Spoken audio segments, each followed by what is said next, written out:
अल्लाह ताला तमाम असांखे अचण जी सआदत नसीब फरमाया। रब पाक जंहिंखे घुरियो उनखे तौफ़ीक़ मिली जलसे में आयो, न घुरियई त मौलाना एहसानुल्लाह वांगुरु त होटल भरिया पिया राग हुजे या त किथे मखलूक पहुचे पर असां ईअं चवंदासीं त हीअ रब जी घुर आहे।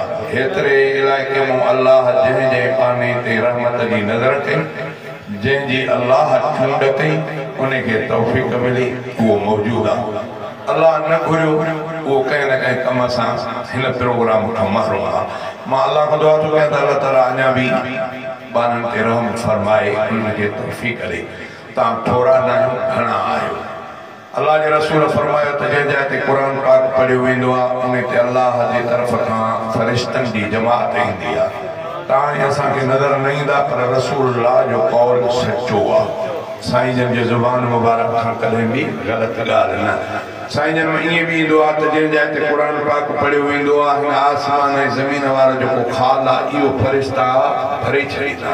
एॾा फ़रिश्ता ईंदा आहिनि। माण्हू क़िस्मत वारा जी नसियो माण्हू, जंहिंखे नसीब थींदो ईंदो, जंहिंखे घुरे ईंदो। अल्लाह घुरियो त हज़रत बिलाल खे घुरियो। बिलाल अरब न हो, हबश मुल्क जो हबशी हो, मके पाक मदीने पाक जो न हो। अल्लाह घुरियो, उतां हली हली ॾुख ॾुखड़ा ॾिसी ॾिसी मुस्तफ़ा जे ख़िदमत में आयो।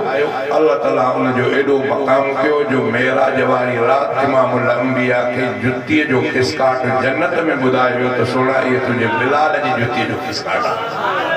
अल्लाह न घुरियो त मुस्तफ़ा सां गॾु चवंदा आहिनि भित भित सां दर दर सां पाड़े में अबू जहल वारा अबू लहब वारा लानती बणिजी विया, जहन्नम जो बल बणिजी विया। मुस्तफ़ा जे हूंदे बि न घुरियो, रब त कलमो नसीब न थियो। तव्हां ई असांखे अल्लाह घुरियो आहे। अॻु में त 1400 साल खां पोइ मुस्लमाननि जे घर में पैदा थियासीं, कन में अज़ान बि आई, अल्लाह जे रसूल जो नालो आयो। अॼु बि अल्लाह तव्हां असांखे घुरियो आहे त हिन क़ुर जी ज़ियारत नसीब थिए थी, बुज़ुर्गनि जूं आलिमनि जूं ज़ियारतूं वारे वारे सां। इहा रब जी घुर आहे, इन में कंहिंजो हुज कोन्हे। बसि जेको न आयो सम्झे त अल्लाह जी रहमत जी नज़र न थियसि, जंहिं ते थी आई। शुरूआत कयां थो रब करीम जे बाज़ारे नाले सां। थोरो तवजो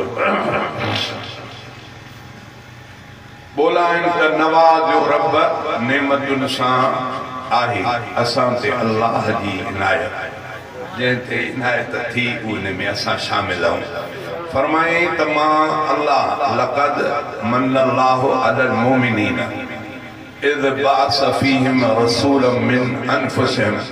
अल्लाह से फरमाया त मां मोमिननि ते थोरो कयो आहे, तमामु वॾो थोरो। चए माना त मुंहिंजा वॾा थोरा अल्लाह मोमिननि जे लाइ थो चए त मां मोमिननि ते वॾो थोरो कयो आहे। कहिड़ो? जो उन्हनि में उन्हनि मंझां रसूल मोकिलियो। आम पढ़ंदा आहिनि अल्लाह ताला थोरो कयो आहे मोमिननि ते जो उन्हनि खे रसूल ॾिनई। ईअं न, अल्लाह मोमिननि ते थोरो कयो आहे जो उन्हनि मां रसूल उन्हनि खे ॾिनई। अब हे जतोई क़ौम ते में थोरो आहे जो जतोई क़ौम जो मौलवी थी पियो है न। हे मोमिननि ते अल्लाह जो थोरो आहे त उन्हनि जे जिन्स मां रसूल मोकिले। इहो मोमिन जिन्स जा फ़रिश्ता अलाए इंसान, अब मोमिन इंसान अलाए फ़रिश्ता। फरमाए त इंसाननि में मां थोरो कयो जो उन्हनि में उन्हनि जे जिन्स मां रसूल मोकिलियुमि। बहरहाल इहो रब जो थोरो आहे। अॼु बि जिन ते थोरो कयो उहे आया आहिनि।